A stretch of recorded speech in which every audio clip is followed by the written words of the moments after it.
Hey, welcome to my review of the New Zealand-Wales match that was played on Saturday afternoon in Wales. It was pretty late last night here in Japan. Disappointing loss for Wales against New Zealand. I think it was New Zealand's record score against Wales in Wales, 50 something points, and well deserved really. Wales didn't play well at all, I don't think. And New Zealand barely had to get out of second gear in order to put them away comfortably. Yeah, so disappointment. First of all, I should say that my preview video was entitled Battle of the Tens, and Lee Halfpenny got injured, pulled his hamstring or something like that just before the game. And Anscombe, who I had predicted would have a big battle with Richie Umaga at 10 for New Zealand. Both New Zealand boys, born and bred. Anscombe moved to fullback, and they brought Reece Priestland off the bench, and he played 10. So it didn't kind of pan out as I expected. I did call a Wales victory, a narrow one, but they were nowhere near, to be honest. They managed to cling on for the 2/3 of the match, but New Zealand comfortably pulled away in the last 20. And yeah, they barely got a sweat up, to be honest with you. Wales just couldn't get going. They couldn't get their game together. Lots of unforced errors on both sides. Balls seemed a bit slippery and players a little bit rusty. Lots of knock-ons, dropped balls. So at the start of the game, Wales opened pretty well, looked quite good. But then Ardy Surveyor got a nice turnover, and shipped it out quickly, New Zealand did. And then the captain, Tipperick, fell off a tackle in midfield on Papalui, the open side for New Zealand. And New Zealand were over then basically for the early lead, and they never looked back after that. They stayed in front for the entire match. Wales, as I say, managed to cling on just within sight. But New Zealand were led for the entire game, and comfortably so, to be honest. Tipperick as captain, he played okay after that, which was quite a big mistake, missing that tackle. It was nowhere near him. Well, he was near him, but nowhere near bringing him down, which he should have, particularly if back row versus back row. That's not a matchup you want to lose. But Tipperick is captain. He's a quiet guy in general, and every time the camera cut to him, he looked really unhappy. Well, I wouldn't say unhappy, but he was so quiet. He was never said anything to anybody. It seemed like every time the camera cut to him. And I think in general, that was the sense that I got from the Welsh team. A lack of communication, a lack of people firing each other up and getting the passion going, getting the blood going, trying to get something happen, trying to make something happen on the pitch. If you look at our previous captains, Alan Wynne-Johnson and Dan Biggar, they are always talking. Some would say too much. In Wales, we say they are chopsy so-and-sos, and some people hate them for it. But as a Welsh supporter, I really think Welsh sides need someone like that, someone to get the players fired up and don't let them switch off, and make sure everyone's doing what they're supposed to be doing. And I think Dan Biggar and Alan Wynne-Jones fit that role really well for Wales. That's the kind of captain I think that works well in a Welsh side. But Tipperick, too quiet, and it wasn't just him, it was everybody. The number 9, Thomas Williams, is very quiet. Priestland was quiet. George North is quiet. They're all pretty quiet guys. I think the centre, the inside centre, I think it's Tompkins. He looked fired up, and and he played better because of it, I think. So Wales need that passion. That's Wales sometimes underdogs in games, and they need to get fired up in order to really raise their game to the next level. That's always been the way in Wales, and I think that will never change. So Tipperick as captain, I don't think worked out very well. So after New Zealand's try, they got another one, and then they picked up a penalty too. And all of those came from a period of 4 consecutive penalties for New Zealand. And it was interesting. So New Zealand got 4 penalties and scored 17 points, and then Wales got the next 5 in a row, and then they scored 10 points. So it seemed to be very impactful with discipline, or a lack of discipline, and the points that were being scored. So yeah, that was an interesting thing, and the ebb and flow of the game definitely favoured the side who was showing a better discipline. They both made unforced errors, as I mentioned, and lots of lineouts and scrums. Both sides' lineouts went well. Cody Taylor actually had a good match. As I mentioned in my preview, I think New Zealand had one eye on the World Cup and were trying to play a couple of players into form, Cody Taylor being one of them, at hooker. I think Takeako is already their first choice, but yeah, Cody Taylor played well, and best game I've seen him have for New Zealand for a long time. His throwing in was good at the line-out, which has been a big weakness of his over this last season. And yeah, he did well in a loose. New Zealand were using this wide kind of wrap around from the line-out with Cody Taylor hitting the midfield, and worked really well, and made some good yards. He looked very dynamic when he got the ball, and he picked up 2 tries, I think. So yeah, great performance for him personally on an individual level. Yeah, so Wales managed to keep themselves within sight at half time. I think it was 17-10, something like that, going into half time. But again, New Zealand, they didn't really look like they got out of second gear, and they were already winning comfortably, and it looked pretty bad for Wales. And you knew that they were going to have to do something special in the second half, or New Zealand were going to have to fall apart. So yeah, again, Wales opened the second half well, some good hands, but then again, sloppy mistakes like ill discipline, weak penalties, dropping the ball, players out of position. And in general, their backline just didn't look like they played together. Maybe it's that lack of communication again. Priestland, again, a quiet guy, not organising his backline very well. Runners were overrunning the pass, and people getting in each other's way. Yeah, so it didn't. When it did come off, they looked pretty good. And I think they're trying to emulate Ireland's style, a lot of dummy runners, a lot of movement off the ball, which is great if you got the skill level to do it. But when you don't, it just looks terrible, it looks unorganized. People look like they don't know what they're doing.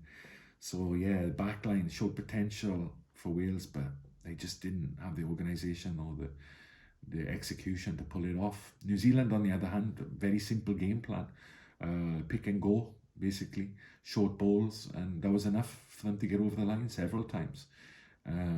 Territory was basically determined by the penalties given away. Both teams won their set pieces pretty comfortably. New Zealand scrum definitely had the edge, and Wales coughed up a couple of penalties there, but nothing major, I will say Aaron Smith had a great game when he was on. He was a pest, as all good number 9s should be, disrupting the ball at the back of the scrum, and he gave a masterclass really to the Welsh number 9. And I don't think Wales have a number 9 yet that cemented their position in the team. Again, the one Thomas Williams, I think that started. He's a quiet guy, played pretty well. His kicking was okay, apart from when he kicked it directly into touch. But yeah, it doesn't seem like an international level scrum half. When you match him up against Aaron Smith, okay, Aaron Smith is now the most capped New Zealand back of all time, but yeah, he's nowhere near, in every department. So Wales really need to work out who their number 9 is, and really work with them to build their confidence. And I'm sure they have the skill level, but it's just that confidence, and talk more, be the purpose of a 9 is to drive the forwards around the pitch and to communicate with the back line, the number 10 especially. But at the moment, Wales just don't have that, and it's unfortunate, and it's costing Wales dearly, I think. Yeah, second half, more of the same really from New Zealand. Just going through the phases, nothing special. They didn't really use the attacking backs much, like Caleb Clark hardly saw the ball at all.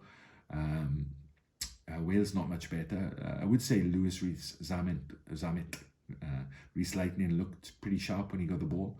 He does tend to run across the pitch too much, I think, still. But he looked fired up, and he looks like he's in form. He came looking for work off his wing quite a few times, which I was happy to see, rather than standing out there shivering. On Wales' new cap on the other wing looked pretty good, got a good try. So yeah, Wales definitely have potential in their back line, but it's not being used well at the moment. Yeah, so New Zealand just simple, did the basics well, and they were rewarded every single time, basically. No problem. And it's a sign of a class New Zealand side, or one that's approaching where they should be, is execution in the final third, in the red zone, as they call it. So when New Zealand got down there, they inevitably scored, and that's what I always expect to see from a New Zealand team. They might not have the dominance throughout the entire game, and very rarely have New Zealand teams been able to do that. But what New Zealand teams have always been able to do is to score and to execute well when it mattered. And this New Zealand team looks like it's finding that groove now, because New Zealand always produce great players. So it's that execution in the final third that really sets and has set New Zealand apart for so long. And they seem to be finding that now. Like I said, they didn't really have to do anything special against Wales.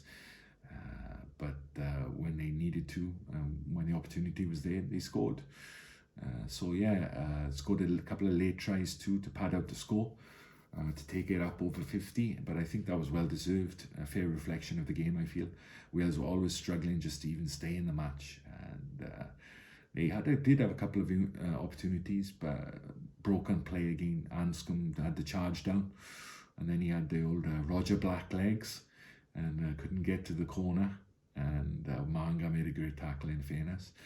But again, that would have just brought more respectability to the score. I don't think Wales were ever really a danger to New Zealand, and I think New Zealand knew that. And at the end, so did Wales, to be honest with you. They never really looked like they had the confidence that they were going to win. And again, that comes back to the players, the personalities on the pitch for Wales. Ardie Savea, let's talk about the players now. Ardie Savea, again, mentioned him in the preview. I'm not surprised he had man of the match. He was talking to everybody, firing people up through his play as well. Great yards made with ball in hand, turnovers. He's jumping in the line out as well. He's doing a bit of everything. He's like Superman around the place. One thing I will say, I didn't like that swan dive that he tried to pull off for his try. It almost backfired, and he almost got held up. So he should be careful of that kind of stuff, I think. It doesn't really suit his character or his playing style. But he's a great player and fully deserved man of the match, and maybe player of the year. I think he has to be in contention for that so far this season, and playing in a New Zealand side that has struggled too. So that tells you a lot about his quality. Mentioned Cody Taylor, great match for him, and really give him a lot of confidence, I think, and backup hooker for New Zealand for the World Cup, definitely. Who else played well? Aaron Smith, couple of tries, turning back the years. Nice turn of pace for his second try, a break off the I think at the base of a ruck. Alan Wynne-Jones, so slow to get across and cover.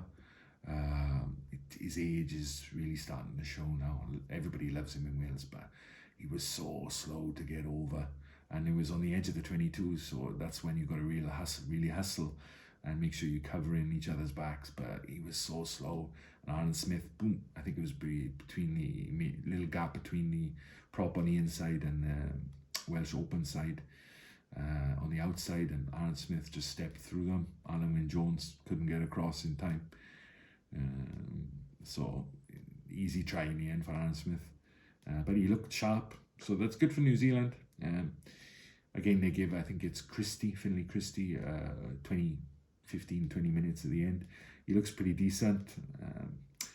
So all of the players, I think, for New Zealand did a decent job. Whitelock looked pretty good. He's coming back into a little bit of form now. Some nice hits, some nice physical play from him. Being a pest, again, which is what Wales didn't really have. So New Zealand, I think they'll have to raise their game a little bit for the coming matches in the autumn internationals. Like I said, they only really were in gear 2 today or yesterday, so they'll have to go up a gear. But I'm sure they can. They definitely have the ability to do it. Positions, Barrett in midfield worked kind of well. I'm not sure if it's a long-term thing or not, but New Zealand, going to be interesting to see the matches in the autumn internationals. Now, Wales are going to have to pick themselves up after this, and they really need to get some fire in their belly if they're going to do anything these autumn internationals. Because the more I think about it, the more I am disappointed in their performance, especially at home. The last time they lost against Italy, so they definitely had something to prove, and it's against New Zealand, So, and they really didn't look fired up at all. So I don't know what's going on. There's something in the dressing room. There's definitely a lack of leadership there.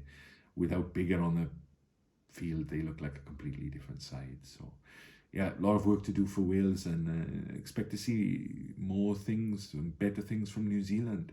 Comfortable win for them here, and they'll have more stern challenges along the way in the next few weeks. So excited to see them, see what they can do. All right, that's all I got. Thanks very much, and bye-bye.